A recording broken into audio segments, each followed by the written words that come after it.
الذین آتیناہم الکتاب یتلونہ حق تلاوتہ، وہ لوگ کہ جنہیں ہم کتاب دیتے ہیں وہ اس کی تلاوت کرتے ہیں جیسا کہ اس کی تلاوت کا حق ہے۔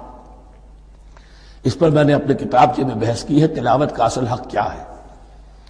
مسلمانوں پر قرآن مجید کے حقوق نامی کتابچہ، اب یہاں پہ تفصیل سے بیان کرنے کا وقت نہیں ہے، لیکن ایک بات جان لیجیے کہ تلاوت کا لفظ جو قرآن کے لیے قرآن نے اختیار کیا یہ بڑا ذو معنیین ہے۔ تلا یتلو ہم اسے بھی کہتے ہیں پڑھنا، اور تلا یتلو کسی کے پیچھے پیچھے چلنے کو کہتے ہیں۔ والشمس وضحاها والقمر اذا تلاها، سورج کے بعد پیچھے آتا ہے چاند۔ تو یتلو کے معنی کیا ہے؟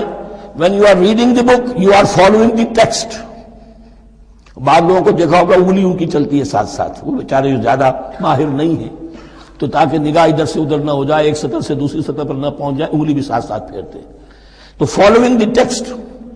لیکن اس تلاوت کا اصل حق کیا ہوگا؟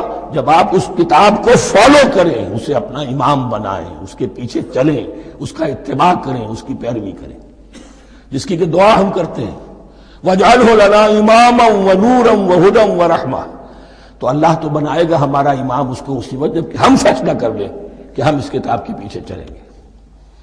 الذین آتیناہم الکتاب یتلونہ حق تلاوتہ اولئک یؤمنون بہ، جو اللہ کی کتاب کی تلاوت کا حق ادا کریں اور اس کی پیروی بھی کریں، وہی ہیں جو اس پر ایمان رکھتے ہیں۔ جو نہ تلاوت کا حق رکھتے ہوں ادا کریں، نہ پیروی کریں، وہ دعویٰ کریں کہ ہمارا ایمان ہے تورات پر اور کتاب پر، تو یہ دعویٰ جو ہے جھوٹا دعویٰ ہے۔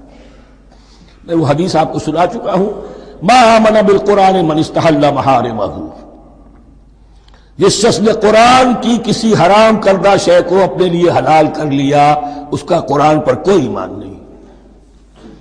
وَمَن يَكْفُرْ بِهِ فَأُولَٰئِكَ هُمُ الْخَاسِرُونَ، اور جو اس کا کفر کرے گا تو وہی لوگ ہیں خسارے میں رہنے والے۔